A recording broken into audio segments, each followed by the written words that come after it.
What's up, FA Nation? Your DFS Cornerman, Mike Alexander, here with my favorite fights to target for GPPs at UFC Vegas 16. We're racking up the numbers for UFC Vegas, but it's the only option they are currently rolling with, and hey, we're happy to have fights. So, dive right in. Really good fight here. Should be exciting, back and forth. I got a good feeling it's going to end inside the distance. Gabriel Benitez taking on Justin James. Benitez 8,600, James 7,600. You got a guy in James that is not gonna be very shy in there. He is looking to end the fight inside the distance.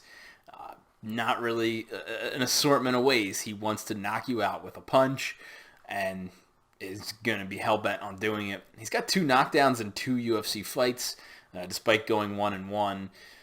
So, he's not the best fighter there is. He's got definite weaknesses, but, for his part, he comes to bang.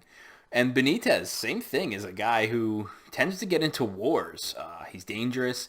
He's got some of the best kicks in the division, really hard kicks. Not as good of a boxer, so it's kind of a kicker versus boxer matchup here. We've seen Benitez crack, though. It seems like that's happening more and more in his fights. He's getting a little older. I like James at dog money. 7,600 is a really nice DraftKings price. He's one of the few dogs you can feel good about. I think he gets it done early. If he doesn't, I would expect Benitez to take over the fight, possibly finish him once James has kind of shown his hand. But again, great fight. You could just bet it to finish inside the distance or the under 2.5 rounds, and probably win that bet. The next one you got,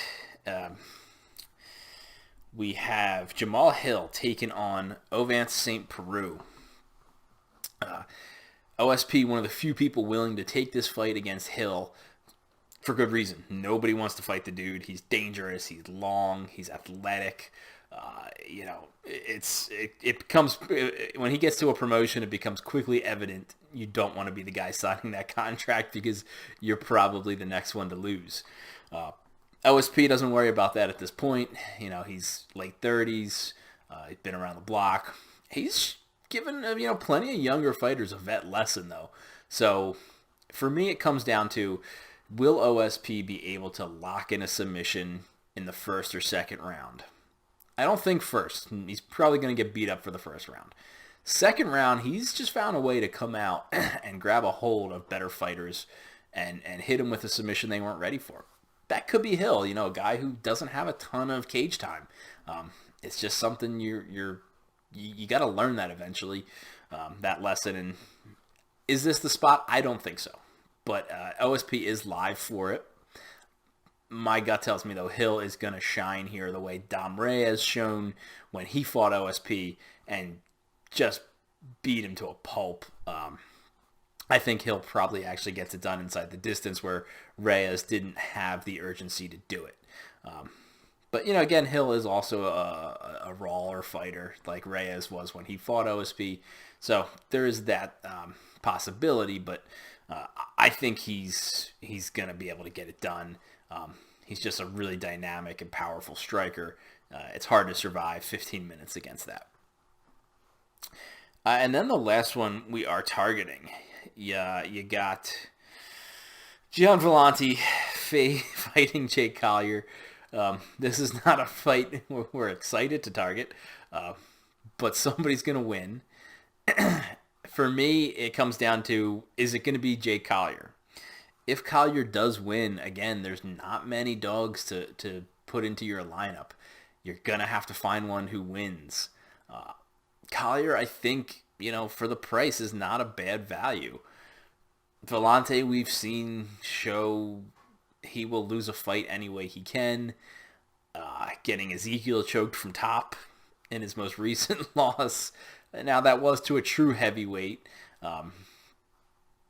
in Mo Green, but Jake Collier is a pretty big dude, even though he's a natural 205er, just packed on the pounds and is fighting up at 265. I think that's actually dangerous for Vellante in that, he got away with that with Green because Green's not a killer, not a guy that goes out and looks to knock people out, really. He's just kind of a volume heavyweight. Collier's, not a killer either, but I think a guy that is more likely to knock you out than Green is. So I think that's on the table. And if Collier does pull an upset, it's a huge one. So not the most fun fight of the night, but one you might need to get right if it's going to be Collier. Good luck, and may the sports be with you.